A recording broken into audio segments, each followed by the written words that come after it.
O frio na periferia de Belo Horizonte não era simplesmente uma condição do tempo. Era uma criatura viva e faminta. Ele se infiltrava pelas frestas da porta de madeira podre, rastejava pelo chão de cimento irregular e mordia a pele através das fibras gastas do moletom de João. Para o menino de 10 anos, o frio era um inimigo pessoal, um adversário constante em uma guerra travada diariamente pelo corpo frágil de sua irmãzinha, Sofia. Encolhido no canto mais escuro de seu abrigo, um vão esquecido e úmido sob a estrutura de uma oficina mecânica abandonada, ele ouvia. E o que ele ouvia era o som da batalha sendo perdida. A tosse de Sofia, seca e persistente, rasgava o silêncio da madrugada com a violência de um tecido se esgarçando. Cada acesso de tosse era como uma agulha de gelo perfurando o coração de João, um lembrete físico de sua impotência. Ao lado deles, em um colchão fino e manchado, que exalava o cheiro de mofo e desamparo, sua mãe, Helena, se mexia em seu sono inquieto. Mesmo adormecida, seu instinto materno era uma sentinela vigilante.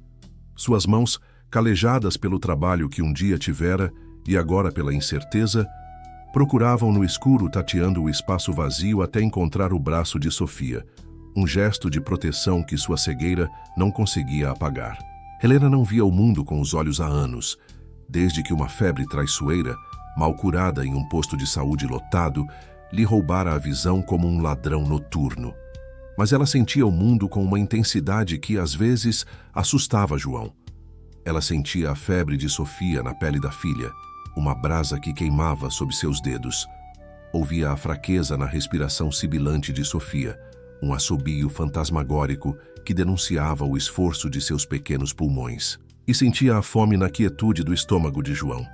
Um silêncio pesado que gritava mais alto que qualquer palavra. Helena navegava em seu mundo de escuridão com a precisão de quem conhece cada obstáculo, cada som, cada cheiro de seu limitado universo. Ela sabia, pelo jeito que o vento assobiava na fresta, que a noite seria ainda mais fria. Sabia, pelo cheiro de borracha queimada que vinha de um terreno vizinho, que já passava da meia-noite. A tosse de Sofia se intensificou, culminando em um choro baixo e exausto, que era mais doloroso que um grito.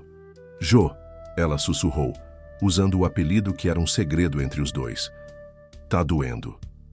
A voz dela foi o estopim. João se arrastou até ela no escuro, o cimento gelado e áspero castigando seus joelhos. Ele tocou a testa da irmã. Estava queimando. O pânico, um velho e indesejado conhecido, começou a subir por sua garganta, um nó apertado e amargo. As palavras do médico do posto de saúde, um homem cansado de barba por fazer e olhos que já tinham visto miséria demais, ecoaram em sua mente com a clareza de um sino fúnebre. "É o começo de uma pneumonia, menino", dissera ele na semana anterior, enquanto rabiscava uma receita que parecia um hieróglifo indecifrável. "Ela precisa de antibióticos e comida de verdade. Comida de verdade, ouviu? Ou o corpo dela não vai ter força para lutar." Comida de verdade. Antibióticos. Para João, essas palavras soavam como uma língua estrangeira, um dialeto de um mundo ao qual ele não tinha acesso. O jantar da noite anterior fora meio pão francês, duro, dividido entre os três, um presente de uma senhora piedosa que saía da padaria. Comida de verdade era uma lembrança distante, quase um sonho. Eram as memórias nebulosas de seu pai, antes de ele sumir no mundo, trazendo um frango assado de domingo, o cheiro invadindo o barraco, a carne desfiando, a gordura dourada escorrendo pelos dedos. Agora, a realidade era um pão seco e o ronco de um estômago vazio. Ele se inclinou sobre a irmã, ajeitando o cobertor fino e puído sobre seus ombros trêmulos. O cobertor cheirava a poeira e a todas as noites frias que já haviam enfrentado. "Eu vou conseguir, Sofia." Ele sussurrou sua boca perto do ouvido dela, como se contasse o maior dos segredos. A promessa era um voto sagrado, feito naquela escuridão opressora. Hoje eu consigo o remédio e comida quente. Eu juro, pela mamãe e pelo papai, onde ele estiver." Ele deu um beijo na testa febril de Sofia, sentiu o calor que emanava dela, uma febre que parecia roubar a vida da irmã. No escuro, a mão de sua mãe encontrou a sua, apertando-a com uma força que transmitia todo o medo e toda a esperança que ela possuía. Aquele aperto era sua bênção e sua ordem. Ele se levantou, um pequeno soldado partindo para uma guerra impossível, e saiu para a cidade que começava a despertar sob um céu cinzento e indiferente. Seu carrinho de reciclagem, um esqueleto de metal com rodas que teimavam em guinchar, era ao mesmo tempo sua ferramenta e seu fardo. Ele o empurrou para as ruas, o som metálico ecoando nas vielas silenciosas. O dia foi uma sucessão de pequenas e grandes brutalidades, uma caçada humilhante por centavos. As lixeiras do bairro Savassi, o enclave de riqueza da cidade, pareciam ter sido esvaziadas por uma força invisível. O lixo dos ricos parecia mais estéril do que nunca. Onde antes encontrava garrafas PET e latas de alumínio, agora só havia sacos de grifes de luxo com restos inúteis. Um porteiro de um prédio espelhado, com um uniforme impecável, o enxotou com um gesto de mão, sem nem mesmo dirigir-lhe a palavra, como se espantasse um animal indesejado. "Circulando, garoto. Aqui não é lugar para isso." A frase, dita com uma voz neutra e fria, doeu mais do que um grito. A indiferença era a mais cruel das armas. No meio da tarde, com a fome transformando-se em tontura, ele abandonou o carrinho em um beco e usou as poucas moedas que tinha para comprar uma caixa de chicletes. Postou-se em um semáforo da Avenida do Contorno, tentando vender sua mercadoria aos motoristas impacientes que desviavam o olhar, fingindo não vê-lo. Foi quando um grupo de meninos mais velhos, donos daquele território invisível, o cercou. O líder, um garoto de uns 15 anos com um olhar vazio, simplesmente tomou a caixa de sua mão. "Vaza daqui, pirralho. Esse ponto é nosso." João não argumentou. Aprendeu cedo que a rua tem uma hierarquia e ele estava na base. Aquele pequeno roubo não levou apenas seus chicletes. Levou um pedaço de sua esperança. A fome em seu próprio estômago era agora um nó que torcia suas entranhas, mas era a imagem de Sofia, pálida e tossindo em seu sono febril, que o impulsionava, que o impedia de simplesmente sentar no meio-fio e se deixar consumir pelo desespero. Era o juramento que o mantinha de pé. Ao entardecer, ele tinha conseguido uma miséria. Algumas moedas que uma senhora lhe deu por pena, o suficiente para um pão, talvez 2. Era um fracasso. A noite caía, e com ela, o frio retornava, mais forte, mais ameaçador. O desespero era uma inundação, e ele estava se afogando. Foi quando, vagando sem rumo pelas ruas elegantes de Belo Horizonte, ele parou em frente ao restaurante Mirante. As janelas de vidro iam do chão ao teto, uma vitrine para um mundo que ele jamais sonhou em pertencer. Lá dentro, a luz era dourada e quente, acariciando os rostos de pessoas que não conheciam o frio. Elas riam, com as cabeças jogadas para trás, erguiam taças de vinho tinto que brilhavam como rubis, cortavam pedaços macios de carne que repousavam sobre molhos brilhantes e espelhos de purê. O cheiro que escapava pela porta giratória a cada vez que ela se movia era uma tortura, uma ofensa deliberada à sua barriga vazia. Era um aroma complexo de carne grelhada, de manteiga e ervas, de pão quente. Ele ficou ali do outro lado da rua, nas sombras, apenas observando, não com inveja, mas com um fascínio quase antropológico. Era como olhar para um aquário cheio de peixes exóticos e coloridos. Era outro planeta. Mas naquele planeta havia comida, comida quente, comida de verdade. Ele sabia o que aconteceria se tentasse entrar. Seria expulso antes de dar o segundo passo. A humilhação seria rápida e certa. Mas a imagem de Sofia, de sua tosse, da promessa que fizera naquela madrugada, era mais forte que o medo. Ele não queria esmola. A ideia que se formou em sua mente era mais prática, mais desesperada. Ele queria as sobras. O que aquelas pessoas ricas deixavam em seus pratos seria um banquete para sua família. Um pedaço de filé deixado para trás, algumas batatas, o pão da cesta, seria a salvação. Reunindo cada grama de coragem que lhe restava, ele esperou o sinal fechar. Atravessou a rua e parou diante da porta giratória de latão polido. Respirou fundo, o ar frio queimando seus pulmões, e empurrou a porta. O impacto foi imediato e avassalador. O calor o envolveu como um abraço sufocante. A sinfonia de cheiros, comida, perfume caro, cera de polir, o deixou tonto. O som baixo de um piano e de conversas civilizadas pareceu parar abruptamente. E então, os olhares, todos os olhares, viraram-se para ele, a mancha de sujeira, suor e miséria que acabara de invadir a pintura perfeita do mirante. Ele era uma nota dissonante em uma melodia harmoniosa. O maître, um homem alto e esguio chamado Sérgio, impecável em seu smoking, veio em sua direção com passos rápidos e silenciosos.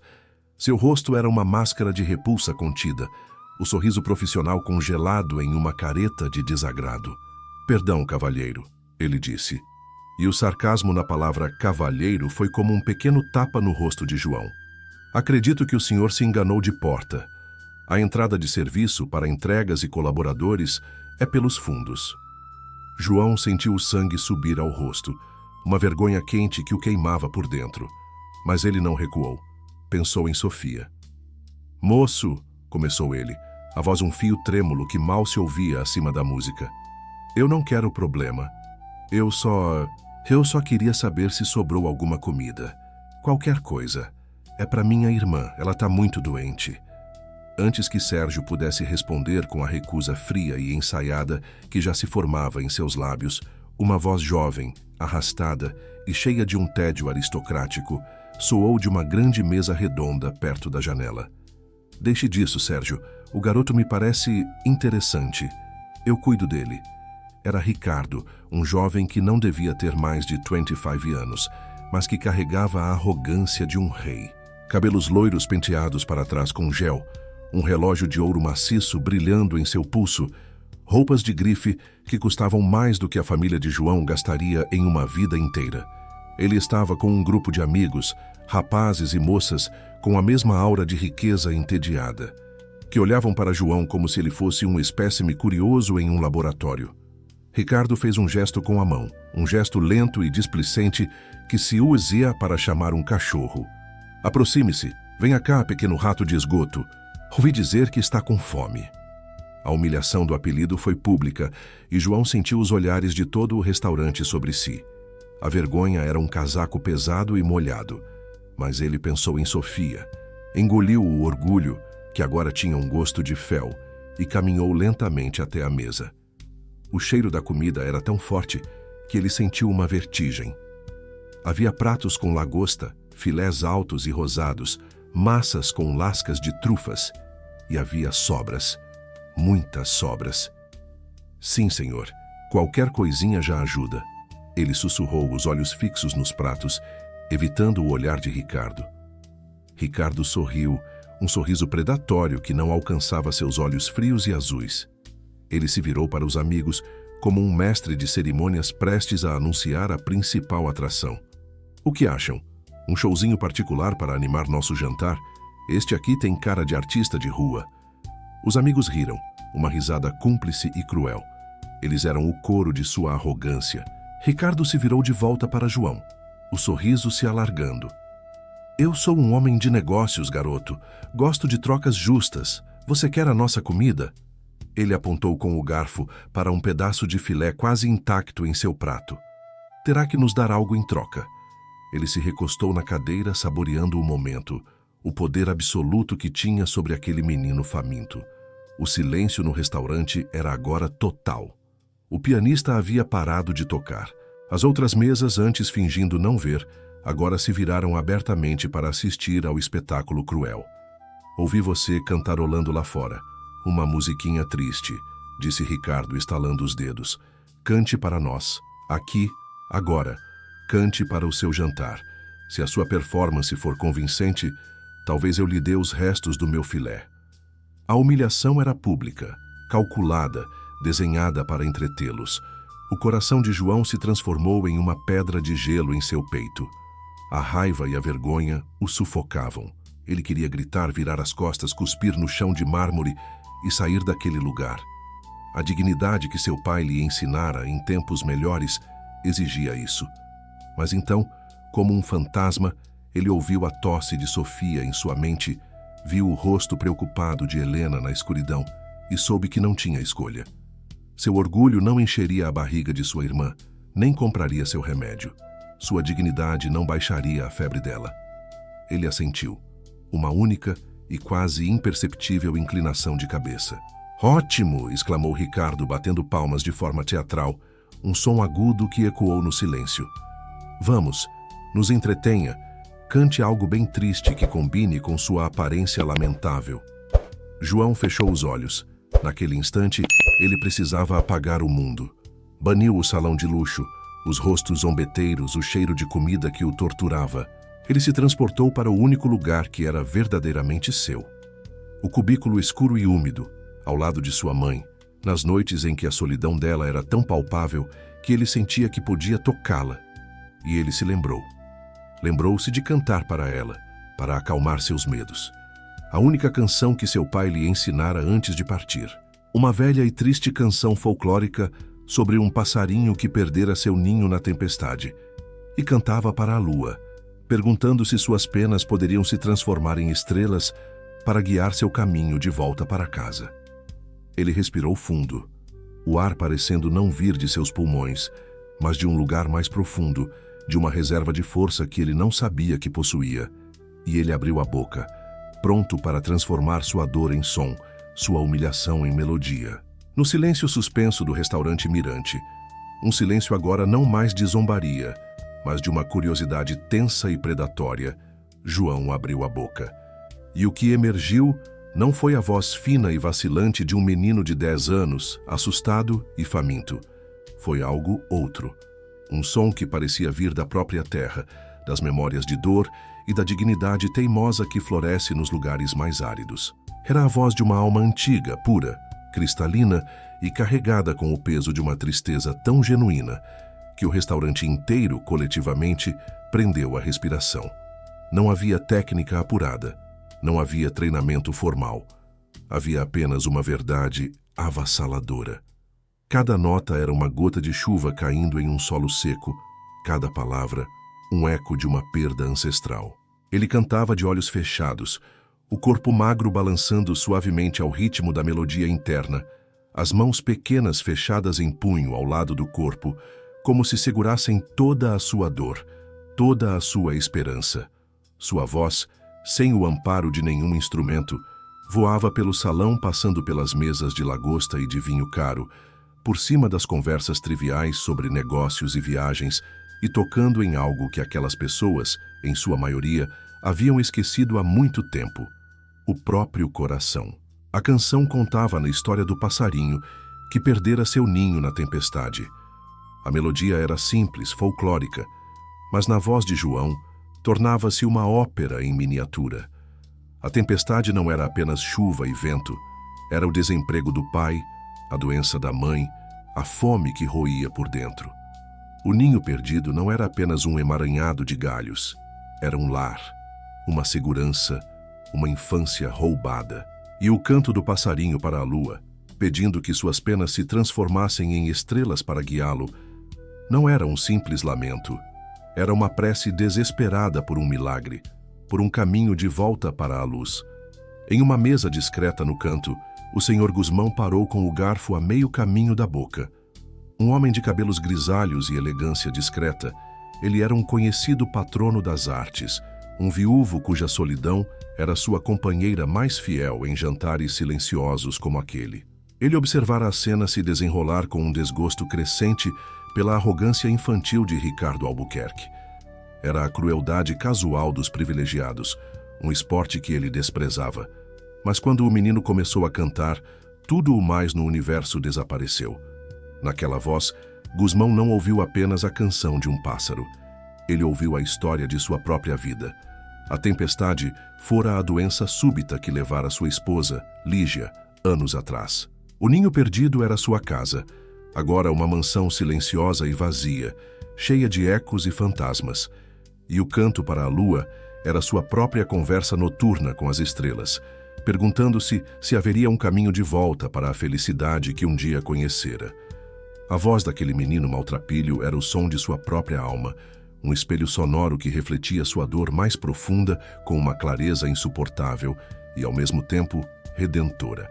Uma lágrima solitária e quente escorreu por seu rosto e ele não fez questão de escondê-la. A canção terminou. A última nota, uma interrogação melódica, pairou no ar como uma pluma de cristal antes de se dissolver no silêncio. Um silêncio absoluto, profundo, quase sagrado. Ninguém se movia. Ninguém ousava respirar. O feitiço ainda estava no ar. João abriu os olhos, retornando bruscamente à realidade opressora do restaurante.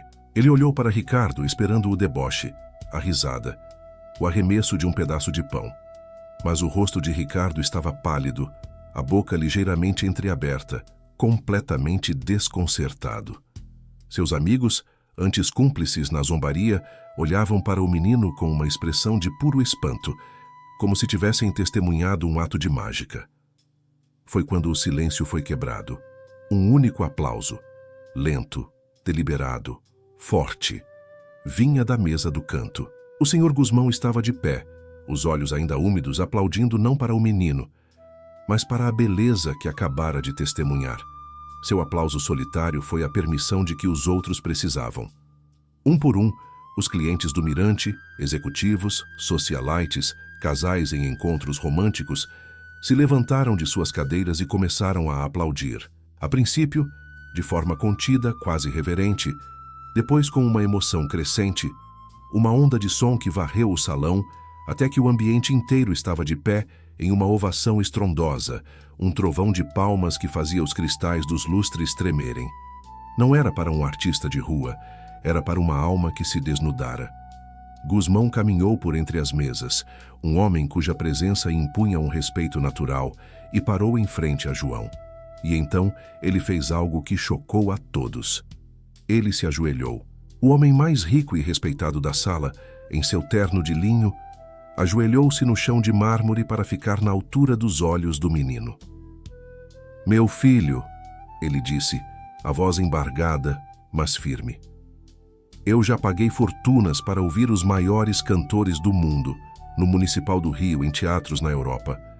Nenhum deles jamais me tocou como você acabou de fazer." Ele segurou gentilmente o ombro de João. "Qual o seu nome?"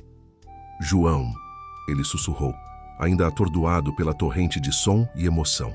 "João?", repetiu Guzmão como se saboreasse a palavra. "O que você fez esta noite não foi cantar para o seu jantar. Você nos alimentou a alma, e por isso nós temos uma dívida com você." Ele se levantou e, com uma voz que ressoou por todo o salão agora silencioso, declarou: "Sérgio, a partir de hoje João e sua família têm crédito vitalício neste restaurante. A conta será sempre minha." Ele então se virou para a mesa de Ricardo, que agora o olhava com puro ódio, a humilhação queimando em seu rosto.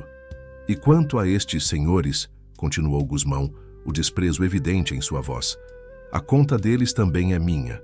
É o mínimo que posso fazer para compensar a vergonha que nos fizeram passar esta noite." O mundo de João havia se tornado um túnel silencioso, onde apenas o rosto gentil de Guzmão existia.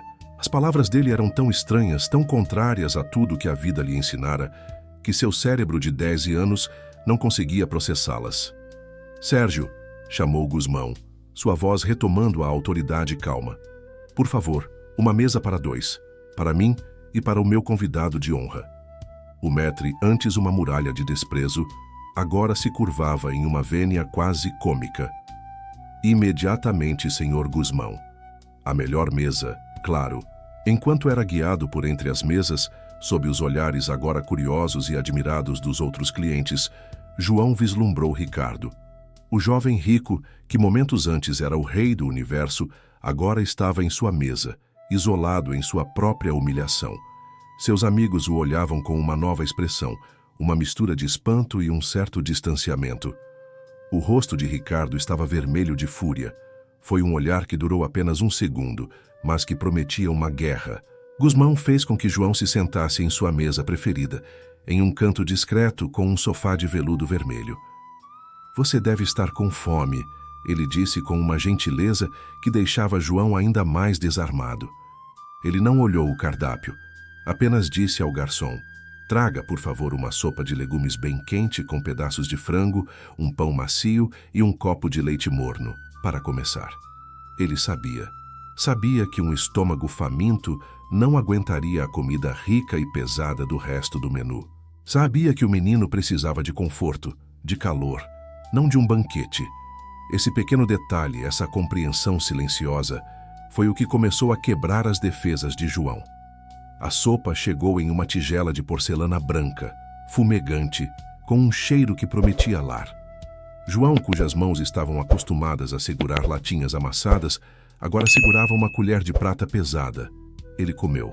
A primeira colherada foi uma explosão de calor e sabor que desceu por seu esôfago, aquecendo o vazio gelado em seu peito. Ele comeu devagar, mastigando cada pedaço de cenoura, cada fio de frango, com medo de que se comesse rápido demais, o sonho acabaria. Gusmão não o apressou. Apenas ficou ali, observando com um pequeno sorriso em seus lábios. Quando João terminou, o velho senhor se inclinou um pouco para a frente. João, ele disse, a voz suave. Uma voz como a sua não nasce apenas do talento. Ela nasce de uma história, de uma vida. Se você me permitir, e apenas se sentir à vontade, eu gostaria de ouvir a sua. Talvez tenha sido a sopa quente, talvez a gentileza nos olhos do velho, ou talvez apenas a exaustão de ser forte por tanto tempo. Mas João falou. Com a simplicidade de uma criança, mas com a gravidade de um adulto, ele pintou o quadro de sua vida. Falou de sua mãe, Helena, e de como os olhos dela, antes brilhantes como ele via em uma única foto antiga que guardavam, foram se apagando aos poucos por uma doença que os médicos nunca souberam explicar direito, até que restou apenas a escuridão. Mas ela enxerga com as mãos e com o coração, Senhor, ele explicou com uma convicção absoluta. Contou como ela o ensinou a ter honra, mesmo quando não tinham um pão para dividir. E ele falou de Sofia, sua pequena Sofia, de 6 anos. Falou da tosse dela, que piorava com o frio da noite, do chiado em seu peito, da febre que a deixava mole e sem vontade de brincar. Contou sobre o diagnóstico de pneumonia no posto de saúde e sobre as receitas de antibióticos que ele guardava no bolso, papéis inúteis que ele não tinha como aviar. Descreveu o cubículo nos fundos da oficina abandonada. O cheiro de borracha e mofo, o único colchão no chão de cimento que eles dividiam. A goteira que nos dias de chuva os forçava a se encolher em um canto. Ele não contou a história com autopiedade. Contou como quem descreve o clima. Era a sua realidade. Senhor Gusmão ouvia cada palavra, o rosto antes sereno, agora marcado por uma profunda dor. Cada detalhe da vida de João era uma bofetada em sua própria existência de luxo e solidão. Ele que reclamava do silêncio de sua mansão, agora se envergonhava diante de um menino cujo maior medo era o silêncio da respiração de sua irmã. Quando João terminou, o silêncio voltou à mesa, mas agora era um silêncio diferente. Era um silêncio de comunhão, de entendimento. João, disse Gusmão, a voz embargada, seu pai lhe ensinou a cantar, sua mãe lhe ensinou a ter força. E você? Você tem a alma de um rei em um corpo de menino. Ele fez um sinal para seu motorista, que esperava do lado de fora. Agora termine seu leite. Está na hora de levar você para casa e de conhecer a sua família. A viagem da opulência do Savassi até a periferia industrial de Belo Horizonte foi uma jornada entre planetas. João, sentado no banco de couro macio de um carro que deslizava silenciosamente pelas ruas, olhava para fora e via seu próprio mundo com outros olhos. Os becos escuros, as casas sem reboco, os rostos cansados das pessoas nos pontos de ônibus. Era tudo o que ele conhecia. Mas visto de dentro daquela bolha de luxo, a dureza e a injustiça de tudo aquilo se tornavam ainda mais evidentes. Quando o carro parou em frente à oficina mecânica abandonada, o motorista olhou para Gusmão pelo retrovisor, incrédulo. O velho senhor apenas assentiu. Eles desceram. O cheiro de esgoto a céu aberto e de poeira atingiu Gusmão, um homem acostumado a ambientes climatizados e perfumes importados. Ele não vacilou. Seguiu João por um caminho de terra batida até os fundos, até a porta de madeira podre do cubículo. Lá dentro, A cena era ainda mais desoladora do que ele imaginara. Helena estava sentada no colchão, costurando a luz de uma única vela, seus dedos movendo-se com uma precisão dolorosa. Sofia estava deitada a seu lado, encolhida, a respiração um chiado audível mesmo do lado de fora. "Filho, é você?" perguntou Helena ao ouvir os passos. Sua cabeça se ergueu, os olhos sem visão voltados para a escuridão. "Sou eu, mãe, e eu trouxe ajuda." Gusmão entrou no cômodo, sua figura alta e elegante, parecendo preencher todo o espaço. Ele olhou para a dignidade no rosto cego de Helena, para a fragilidade de Sofia, e sentiu seu coração se quebrar. "Dona Helena", ele começou, a voz cheia de um respeito que ele raramente usava. "Meu nome é Antônio Gusmão. Seu filho hoje me deu uma lição sobre coragem e sobre arte, e eu gostaria de tentar retribuir." Com uma delicadeza infinita, ele se sentou em um caixote de madeira, o único assento disponível, e contou a ela o que acontecera no restaurante. Ele não falou como um homem rico oferecendo caridade. Falou como um avô orgulhoso, descrevendo o neto que acabara de descobrir. Helena ouvia, a costura esquecida em seu colo, as lágrimas escorrendo por seu rosto sem que ela percebesse. "Meu João", ela sussurrou. "Ele sempre teve essa luz, mas eu tinha medo que o mundo a apagasse." "O mundo não vai apagá-la. Eu não vou permitir", disse Gusmão com uma convicção inabalável. "Dona Helena, eu não estou aqui para oferecer uma esmola. Estou aqui para propor uma solução. Eu já contatei o melhor pediatra da cidade, o Dr. Almeida. Ele está de prontidão para receber a Sofia. E meu assistente, neste exato momento, está alugando um apartamento para vocês. Simples, mas limpo, seguro, com camas quentes e uma geladeira cheia. Vocês se mudam hoje. A única coisa que peço em troca é que me permitam fazer parte da vida de vocês, que me permitam ajudar a lapidar o dom de seu filho." Helena, uma mulher que a vida ensinara a desconfiar de tudo e de todos, sentiu seu orgulho lutar contra a necessidade desesperada de salvar sua filha. Mas então, Sofia tossiu novamente, um som fraco e doloroso. E a batalha terminou. O amor de mãe venceu. "Senhor", ela disse, a voz embargada, "se for pela minha filha, pela saúde dela, eu aceito. E que Deus lhe pague." "Deus já me pagou esta noite, Dona Helena." "Ele me apresentou ao seu filho", respondeu Gusmão. Enquanto a operação de resgate começava, com assistentes de Gusmão ajudando a empacotar os poucos pertences da família com um respeito imenso, Ricardo Albuquerque, em sua cobertura com vista para a cidade, sentia o gosto amargo da humilhação. A história da noite no Mirante já se espalhara como fogo em palha seca por seus círculos sociais via mensagens de WhatsApp. Ele não era mais o jovem herdeiro temido. Era o vilão de uma história comovente, o tolo que fora ofuscado por um menino de rua. A fúria o consumia, uma raiva narcisista que exigia vingança. "Ele não vai se safar com isso", sibilou Ricardo para seu reflexo no espelho. "Nem ele, nem o velho Gusmão." Ele pegou o telefone e ligou para um número que só usava em emergências. "Preciso de um serviço", disse ele, a voz fria. "Quero que descubra tudo sobre um menino de rua chamado João e sua família. Cada podre, cada fraqueza. E quero que use isso para destruí-los." A primeira noite no novo apartamento foi surreal. Era um lugar simples, de 2 quartos, em um prédio modesto no bairro da Graça. Mas para eles era o Palácio de Versalhes. Sofia, após ser levada à clínica e receber a primeira dose de antibiótico, dormia pela primeira vez em uma cama de verdade, seu peito subindo e descendo com uma calma que Helena não via há meses. Helena explorava cada canto do apartamento com as mãos, tocando as paredes lisas, a textura do sofá, a torneira da cozinha de onde saía a água limpa. E João? João ficou parado no meio da sala, olhando para a geladeira cheia, para as camas com lençóis limpos, para a luz que vinha do teto e não da chama de uma vela.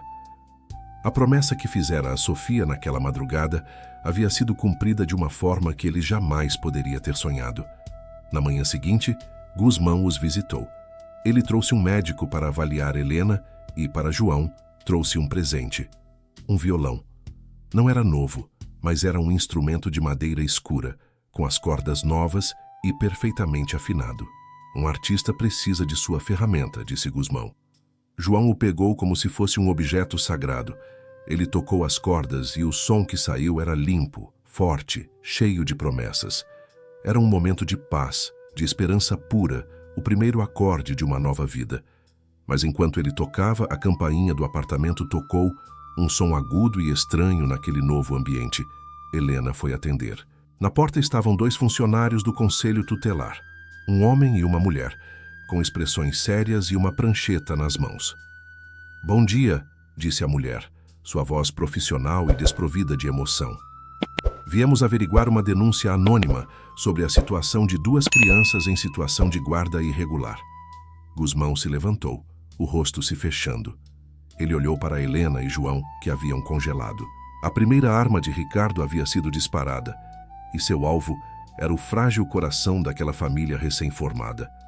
A batalha pela voz de João havia sido vencida, mas a guerra por sua vida estava apenas começando. A chegada dos funcionários do Conselho Tutelar foi como uma granada de gelo explodindo na pequena e aquecida sala do apartamento. O ar, antes preenchido com a melodia incipiente de um violão e a esperança de um novo começo, tornou-se denso, pesado, carregado de uma desconfiança oficial que era, em muitos aspectos, mais cruel que a indiferença da rua. A conselheira, uma mulher chamada Sílvia, de olhar cansado e gestos metódicos que denotavam anos de batalhas burocráticas, sentou-se na cadeira da mesa de jantar, que agora parecia a mesa de um interrogatório. Ela abriu sua prancheta com um estalo que soou como uma sentença. Ao seu lado, um homem mais jovem permanecia em silêncio, apenas observando, o que era ainda mais intimidante. "Senhor Gusmão, dona Helena", começou Sílvia, a voz neutra, um instrumento afiado pela repetição. "Estamos aqui para averiguar uma denúncia anônima. As alegações são sérias." Ela fez uma pausa, olhando por cima dos óculos para cada um deles. "Falam de uma situação de guarda irregular, de uma mãe com deficiência visual, que, segundo a denúncia, não teria plenas condições de garantir a segurança e o bem-estar dos menores. E mencionam a influência de um terceiro, o senhor." Ela se virou para Gusmão, que, embora bem-intencionada, poderia ser considerada questionável do ponto de vista legal. "Senhor Gusmão", que chegara minutos após a ligação desesperada de Helena, sentiu a fúria subir, uma fúria fria e controlada, a raiva de um homem poderoso que via sua benevolência ser torcida e usada como arma. Ele sabia perfeitamente de onde vinha aquela denúncia. Era o veneno de Ricardo Albuquerque, usando a máquina do Estado como sua arma covarde. Mas foi Helena quem respondeu primeiro. Ela estava sentada no sofá, as mãos trêmulas em seu colo, mas sua voz, quando soou, não tinha tremor. Tinha a força de séculos de maternidade. "Senhora", disse ela, o rosto cego virado na direção da voz de Sílvia, um ato de enfrentamento que transcendia a visão. "Eu não enxergo o rosto dos meus filhos com estes olhos que a senhora tem. Eu enxergo com as minhas mãos, que sentem a febre deles no meio da noite antes mesmo de eles chorarem. Eu enxergo com meus ouvidos, que conhecem a diferença entre o choro de fome e o choro de medo deles.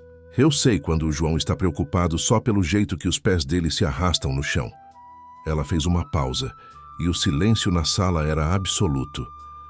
"Eu preparo a comida deles. Eu lavo as roupas deles. Eu costuro os rasgos nos joelhos das calças do meu filho. A minha visão se foi, senhora, não o meu amor de mãe, nem o meu cuidado. E nunca, nem por um segundo, nos piores dias na rua, eu desisti deles." A dignidade na voz de Helena silenciou a sala por um instante. Até mesmo a conselheira Sílvia pareceu momentaneamente tocada, uma fissura em sua armadura profissional. Gusmão aproveitou a deixa, apresentando os fatos com a precisão de um advogado. "Conselheira, esta família, até 3 dias atrás, vivia em condições subhumanas, ignorada pelo mesmo sistema que agora os questiona. A menina Sofia", ele apontou para a criança que dormia em seu novo quarto, finalmente em paz, estava com um quadro de pneumonia que poderia tê-la matado. Hoje, ela está sob os cuidados do Dr. Almeida, do Hospital Infantil, recebendo a medicação correta paga por mim. Ele entregou a ela uma pasta de couro.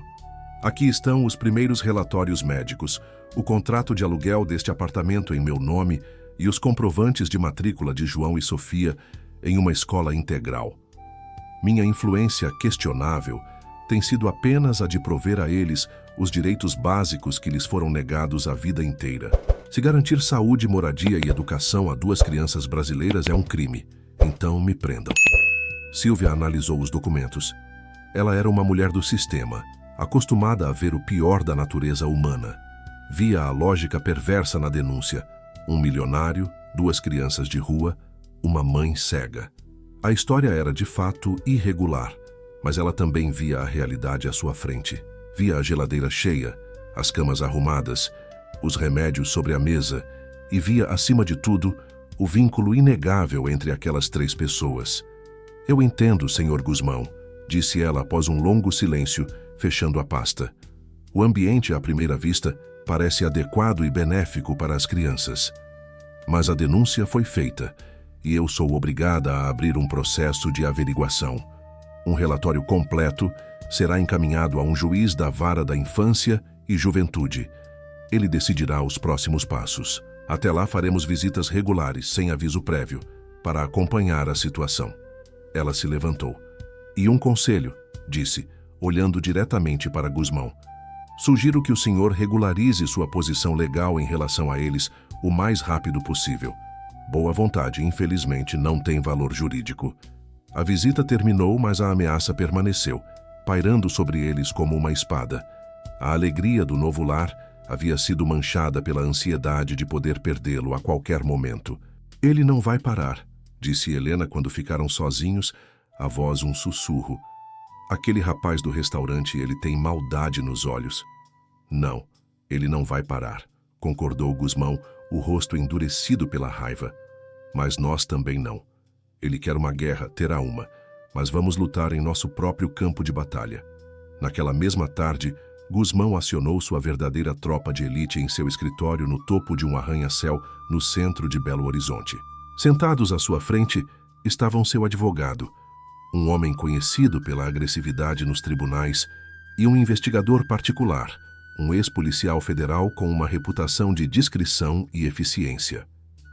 Eu não quero apenas nos defender desta acusação ridícula, disse Guzmão, a voz fria como aço. Eu quero saber tudo sobre Ricardo de Albuquerque. Cada empresa, cada sócio, cada conta bancária, cada segredo. O ódio dele por mim parece desproporcional. Descubram a raiz disso. Ninguém ameaça a minha família e sai impune. Enquanto a contra-investigação começava a mergulhar nas sombras da vida de Ricardo, Guzmão focou na outra frente de batalha, a alma de João. Ele sabia que a melhor forma de lutar contra a humilhação que o menino sofrera era fortalecer seu dom, transformá-lo de uma fonte de vergonha em uma fonte de orgulho. Ele o levou a Ouro Preto, à casa do maestro Carvalho. O apartamento do velho professor, no último andar de um casarão colonial, era um caos de livros, partituras e poeira, dominado por um imponente piano de cauda preto. Carvalho, um homem pequeno de cabelos brancos desgrenhados e olhos que pareciam perfurar a alma, recebeu-os com uma impaciência ranzinza. Então este é o diamante bruto que você encontrou na lama, Antônio, ele disse, circulando João como um negociante de cavalos avaliando um potro. Vamos ver se ele brilha ou se é só um pedaço de vidro.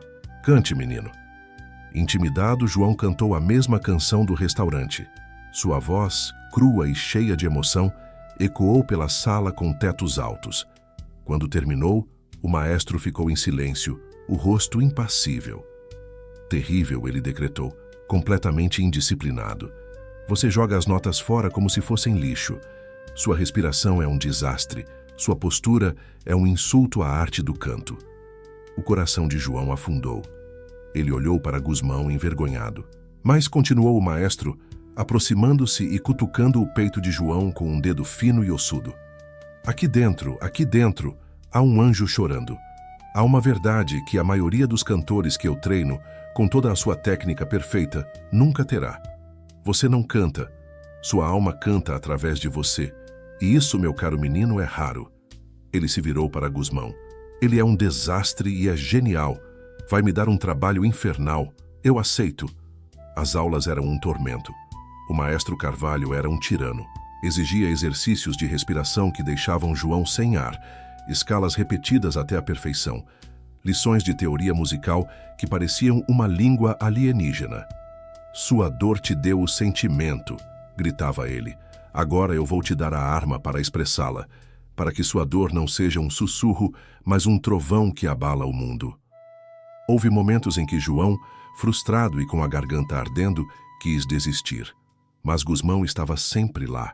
Ele não assistia às aulas, mas o esperava no final. No caminho de volta no carro silencioso que deslizava pela estrada real, eles conversavam. Gusmão lhe contava sobre sua falecida esposa, Lígia, uma pianista. "Ela também não tinha uma técnica perfeita", dizia Gusmão com um sorriso triste. "Mas quando ela tocava Chopin, até os anjos paravam para ouvir. Ela dizia que a música era a única oração que Deus nunca se recusava a escutar.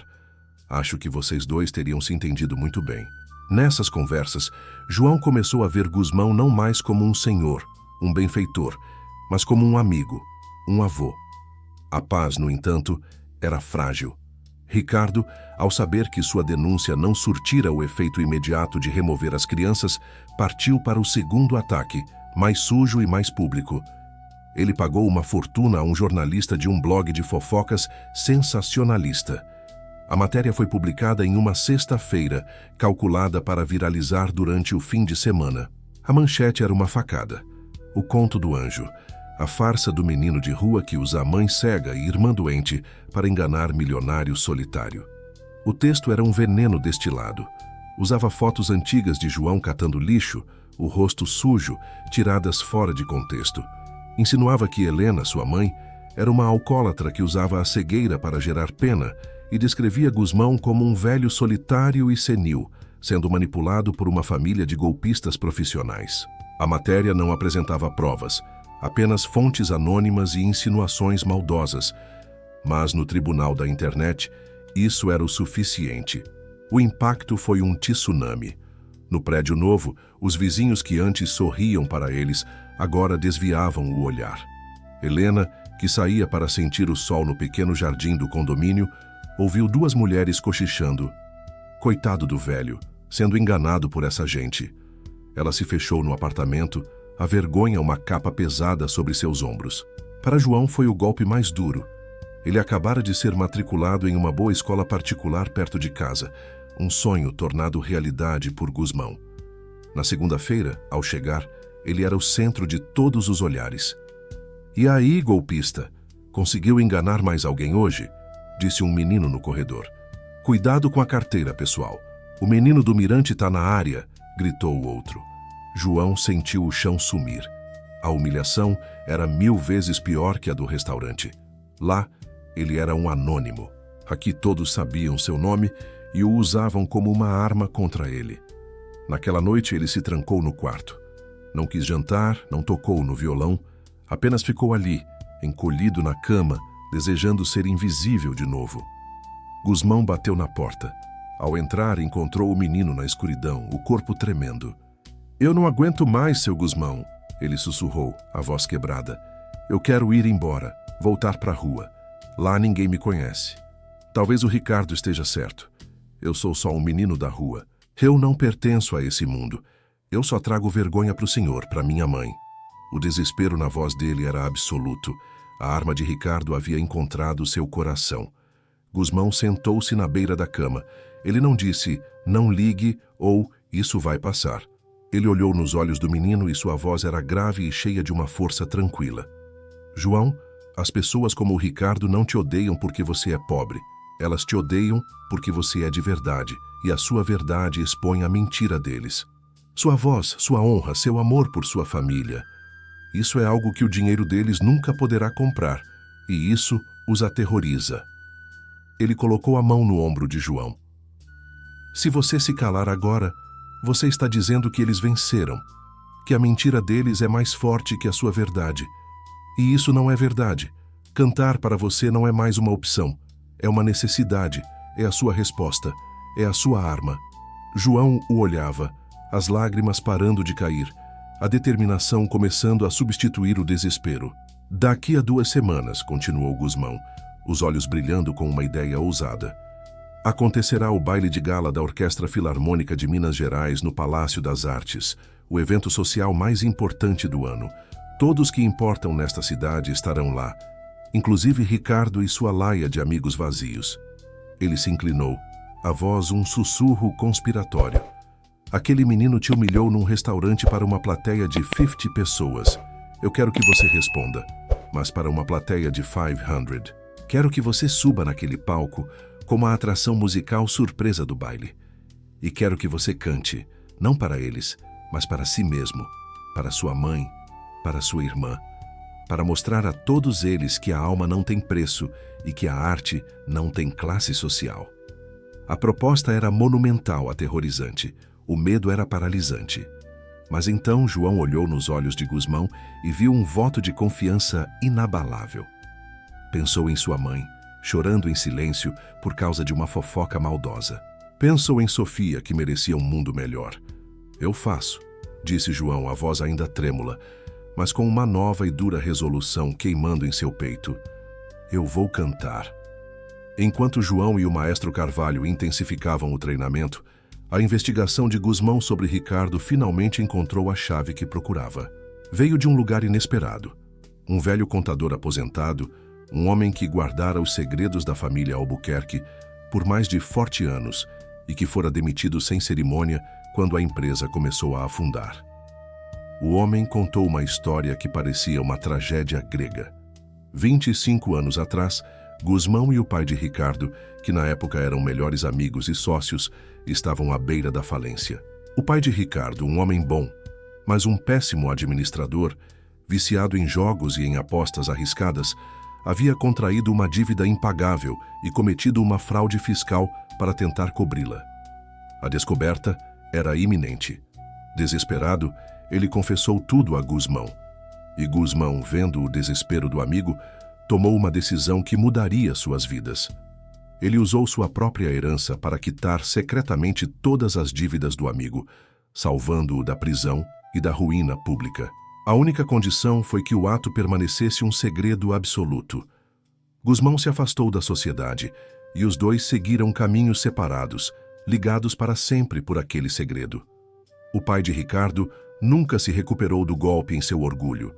Reconstruiu sua fortuna, mas viveu o resto da vida à sombra da misericórdia de Gusmão, um ressentimento silencioso que ele passou inconscientemente para o filho. Recentemente, após a morte do pai, Ricardo, ao organizar seus papéis, encontrou uma carta, uma confissão detalhada do velho, endereçada a Gusmão, mas que nunca fora enviada. A revelação de que a honra de sua família fora construída sobre a caridade de Gusmão foi uma humilhação insuportável. E quando viu Gusmão adotando outro miserável, o menino João, ele viu o padrão se repetir. Atacar João era sua forma de atacar o legado de Gusmão. Na véspera do baile, Gusmão chamou João à biblioteca. O menino estava pálido, aterrorizado. João, antes de você subir naquele palco, há algo que você precisa saber, disse Gusmão, a voz grave. E ele contou a história da dívida, do segredo, da misericórdia que gerou ressentimento. João ouviu tudo em silêncio, o violão em seu colo. A história era complexa, mas ele entendeu a essência. Ele, que conhecia a vergonha da pobreza, podia, de uma forma estranha, entender a vergonha da dívida. A raiva que sentia de Ricardo se transformou em algo diferente, uma espécie de tristeza profunda. Então, ele disse, a voz baixa, ele não me odeia. Ele odeia o que o Senhor representa. E eu sou só um espelho. Exatamente, respondeu Gusmão. E amanhã sua voz será esse espelho. Não cante com raiva, João. Cante com a sua verdade. A verdade de que a dignidade não está no que se tem, mas no que se é. Cante para o menino assustado que existe dentro daquele homem arrogante. Talvez ele não escute, mas o mundo inteiro irá.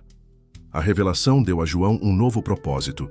Ele não subiria naquele palco para se defender ou para se vingar. Subiria para dar uma resposta sobre a natureza da verdadeira riqueza e da verdadeira pobreza. Sua canção não seria um ato de desafio, mas um ato de compaixão e de verdade intransigente. A batalha, pela sua voz e pela sua honra, estava prestes a acontecer no maior e mais perigoso palco de todos. O feixe de luz do canhão de Spot era um sol branco e solitário que o aprisionava no centro do palco do Palácio das Artes. No círculo de luz não havia para onde correr. Fora dele, na escuridão aveludada do grande teatro, havia um monstro de 1000 cabeças, uma plateia de rostos ricos e cínicos, a elite de Minas Gerais esperando pelo espetáculo, esperando pelo seu fracasso. João sentia o suor frio escorrer por suas costas, sob o terno simples que o Sr. Gusmão lhe dera, e que agora parecia uma fantasia desconfortável. Suas mãos, segurando o violão, tremiam de forma incontrolável. O medo era uma garra de gelo apertando sua garganta, roubando-lhe o ar, a coragem, a voz. Nos bastidores, segundos antes, o zumbido da expectativa era um som físico. O cheiro de poeira antiga e verniz do palco se misturava ao perfume caro que emanava da plateia. Gusmão o abraçara, um abraço firme de avô.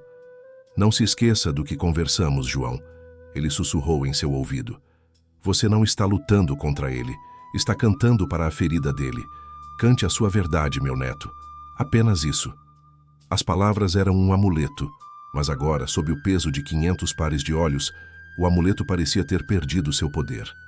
Ele ergueu os olhos e, através da névoa de luz, viu o rosto de Ricardo Albuquerque na primeira fila. O sorriso de escárnio em seus lábios era a personificação de todas as vozes que já o haviam chamado de lixo, de invisível, de nada. Aquele sorriso dizia: "Eu te conheço, eu sei o que você é, um rato de esgoto em um smoking emprestado. E agora, todos eles também saberão." O pânico o dominou.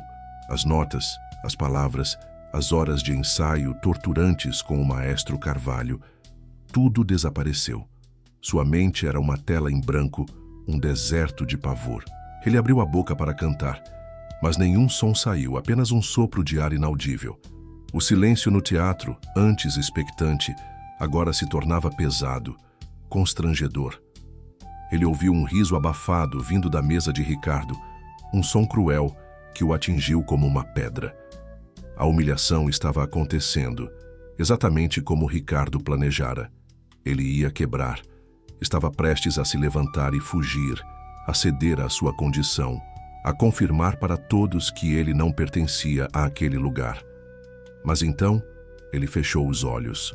E na escuridão protetora de suas pálpebras, ele fez o que Gusmão lhe ensinara. Baniu aquele mundo de brilho e desprezo e convocou o seu. Ele não viu apenas uma imagem.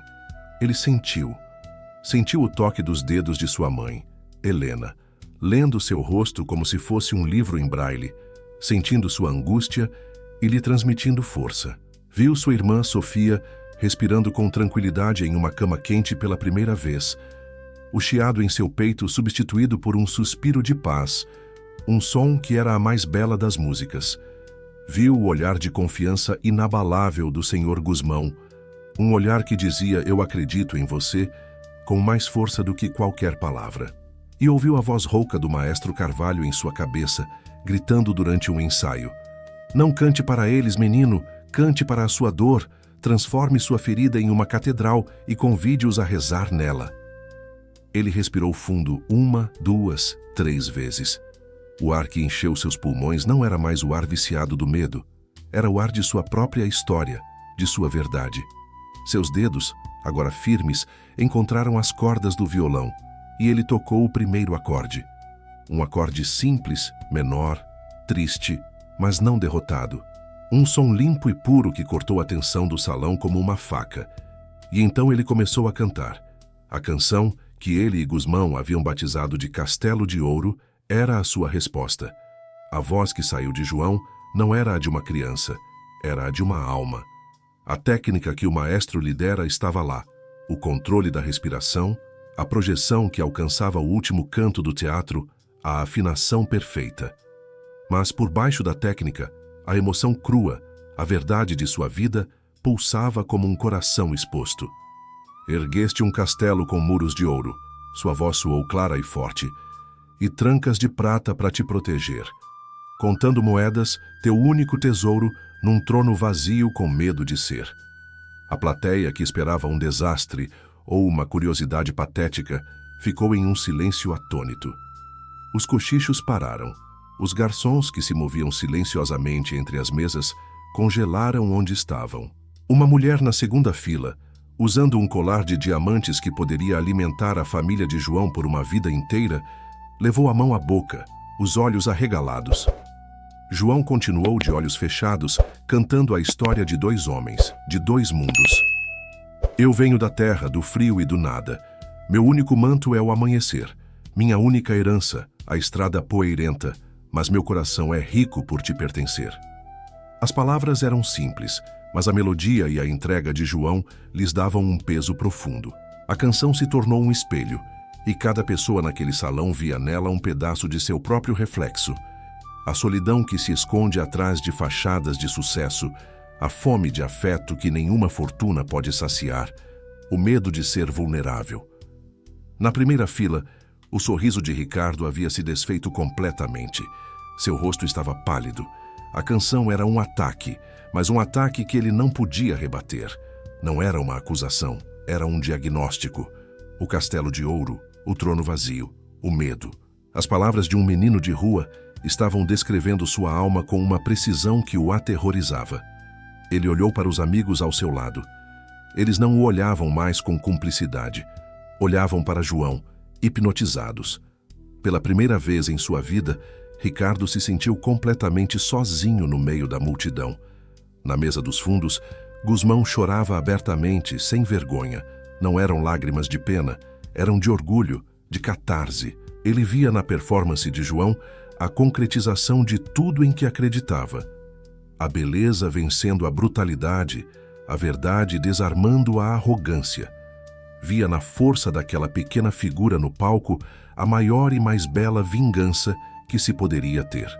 Não a destruição do inimigo, mas a superação através da arte. A canção atingiu seu clímax. João abriu os olhos e olhou diretamente para Ricardo, não com ódio, mas com uma triste compreensão. E o peso da tua coroa te afoga, te prende na terra, te impede de ver, que a minha pobreza me ensinou a voar. A última nota do violão pairou no ar por um segundo eterno, e então o silêncio.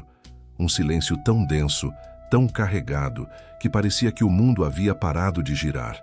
O silêncio foi quebrado por um único som, um bravo, gritado do fundo do salão. Era o crítico de música mais temido e respeitado da cidade. Ele se levantou, batendo palmas com fervor. Foi como se uma represa se rompesse. O salão inteiro explodiu. As pessoas se levantaram, uma onda humana de admiração. A ovação foi um trovão. Não eram aplausos educados, eram gritos, assobios, lágrimas. Enquanto a ovação continuava, Ricardo se levantou, mas não para aplaudir. Com o rosto uma máscara de fúria e humilhação, ele empurrou sua cadeira com violência e marchou para fora do salão, abrindo caminho a cotoveladas, selando sua própria derrota pública. A vitória de João foi absoluta, mas a guerra ainda não havia terminado. Nos dias que se seguiram, Ricardo, consumido pelo ódio, desferiu seu último e mais desesperado golpe. Ele executou sua chantagem.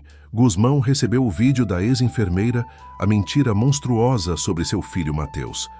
A ligação de Ricardo veio logo depois, a voz cheia de um triunfo venenoso.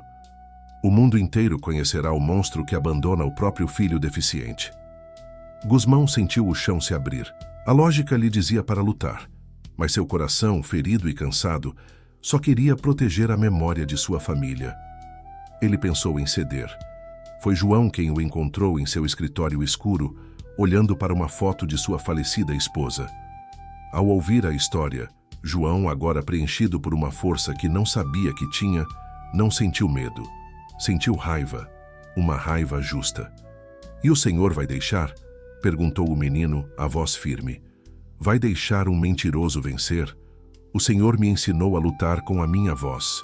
O Senhor me colocou naquele palco e me disse para cantar a minha verdade sem medo. E o mundo ouviu. Agora é a sua vez. O silêncio é o que dá poder a gente como o Ricardo." As palavras do menino foram o raio de luz que dissipou a escuridão de Gusmão. Ele estava certo. Com a determinação de volta a seus olhos, Guzmão fez sua jogada final. Ligou para a maior emissora de TV do país e concedeu uma entrevista exclusiva e ao vivo à jornalista mais respeitada, Beatriz Matos. No estúdio, sob as luzes fortes, Guzmão, com João ao seu lado, contou sua verdade. Com a voz embargada, mas firme, ele falou sobre seu filho Mateus, mostrando sua foto, descrevendo a dor de um pai que segura seu bebê sem vida nos braços. Ele expôs a chantagem de Ricardo, não com raiva, mas com a tristeza de um tio que via o sobrinho se afogar em seu próprio veneno. E então, para selar sua verdade, ele se virou para João. A verdade, às vezes, disse ele, vem na forma de uma canção. João cantou Castelo de Ouro para milhões de brasileiros. Sua voz, pura e poderosa, encheu as casas de todo o país, não como a de um menino de rua, mas como a de uma testemunha da condição humana. Ao final, Guzmão deu seu cheque-mate. A mentira do meu sobrinho, por mais vil que seja, me deu uma última e grande ideia, ele disse, olhando para a câmera. Em memória do meu filho que perdi e em homenagem ao filho que encontrei, ele colocou a mão no ombro de João. Eu anuncio esta noite que o primeiro e maior projeto da minha fundação será a construção do Instituto Mateus Guzmão, um centro de excelência com tratamento gratuito para crianças com deficiências e doenças raras. Transformaremos a mentira dele na maior obra de amor da minha vida. A repercussão foi imediata e avassaladora. O país abraçou Guzmão e João. A ex-enfermeira, temendo um processo, veio a público e confessou a farsa. O pai de Ricardo, o homem cuja honra Guzmão salvara no passado, publicou uma nota nos jornais deserdando o filho, envergonhado de suas ações. Ricardo de Albuquerque tornou-se um pária, desaparecendo em um exílio autoimposto de amargura e irrelevância, o rei de um castelo de ouro em ruínas. Para a família de João, no entanto, foi o começo da paz definitiva. A última sombra havia sido dissipada. Os anos que se seguiram foram de uma construção silenciosa e feliz. A vida deles encontrou um ritmo doce. João, sob a tutela do maestro Carvalho e com o apoio de Guzmão, desabrochou. Ele recusou os contratos milionários e os holofotes fáceis da fama pop. Com a orientação de Guzmão, escolheu um caminho mais difícil, mas mais verdadeiro. Estudou música clássica na universidade, aprimorou sua composição e se tornou um artista respeitado, um cantor de concerto, conhecido por suas performances em teatros, onde sua voz podia ser apreciada sem a distração do espetáculo. Sofia, com a saúde completamente restaurada e inspirada pela compaixão que salvara sua vida, tornou-se uma jovem vibrante e estudiosa. Entrou para a faculdade de medicina, sonhando em um dia trabalhar no instituto que levava o nome do filho de Guzmão. E Helena, a matriarca silenciosa, viveu seus anos dourados cercada pelo amor e pela segurança que nunca tivera, seus dias preenchidos pelo som da música de seu filho e pelas risadas de sua filha. O senhor Guzmão viveu por mais 7 anos. 7 anos de bônus, como ele gostava de dizer. 7 anos que ele dedicou a 2 coisas: ser um avô para João e Sofia e erguer o Instituto Mateus Guzmão. Ele viu o Instituto ser inaugurado, um lugar de esperança e tecnologia de ponta, e chorou no dia em que a primeira criança foi atendida. Ele partiu em uma tarde de outono, em paz, em sua própria cama, segurando as mãos de Helena e de João, enquanto ouvia uma gravação de sua falecida esposa Lígia, tocando Chopin ao piano. Ele não morreu como um bilionário solitário, morreu como um pai e um avô amado. A cena final se desenrola 5 anos após a partida de Guzmão. Estamos no palco do Teatro Municipal de São Paulo, uma das casas de concerto mais prestigiadas do país. A noite é a de estreia da primeira grande composição de João, uma sinfonia chamada O Ninho. O teatro está lotado. Na primeira fila, sentam-se Helena, agora uma senhora de cabelos brancos e sorriso sereno, e Sofia, uma bela jovem médica residente. No palco, João, agora um homem de 20 e poucos anos, não está com seu violão. Ele está de fraque, regendo a orquestra sinfônica. Ele ergue a batuta, o silêncio se instala e a música começa. A sinfonia não é uma história triste, é uma jornada. O primeiro movimento é caótico, denso, evocando as ruas, a fome, o medo. O segundo é uma melodia suave e solitária, a voz de um único violoncelo que representa a pureza de uma voz no escuro. O terceiro é uma batalha, uma explosão de metais e percussão, o conflito, a dor. E o quarto e último movimento é uma explosão de luz, uma melodia triunfante, cheia de esperança, que cresce, envolve toda a orquestra e termina em uma nota longa, poderosa e cheia de paz. Quando a última nota morre, o teatro permanece em um silêncio absoluto por um instante, antes de explodir na ovação mais longa e emocionada que aquele lugar já testemunhara. João se vira para a plateia, o rosto banhado em suor e lágrimas. Ele agradece, e seu olhar encontra o de sua mãe e de sua irmã na primeira fila. Eles sorriem um para o outro, um sorriso de cumplicidade, de amor, de uma história compartilhada. Ele ergue a batuta novamente, mas desta vez aponta para um lugar vazio na primeira fila. Um lugar que sua família sempre deixa vago em todas as suas apresentações. Um lugar para o homem que o ouviu quando ninguém mais o fazia. A vida que começou em um beco escuro, com uma voz desesperada por um prato de comida, havia se transformado em uma sinfonia de esperança que agora ecoava para o mundo inteiro. O menino que cantou para não morrer, agora vivia para cantar a beleza da segunda chance. Deixe aqui nos comentários de onde você está assistindo este vídeo. Se você gostou deste vídeo, curta e se inscreva no canal para nos apoiar.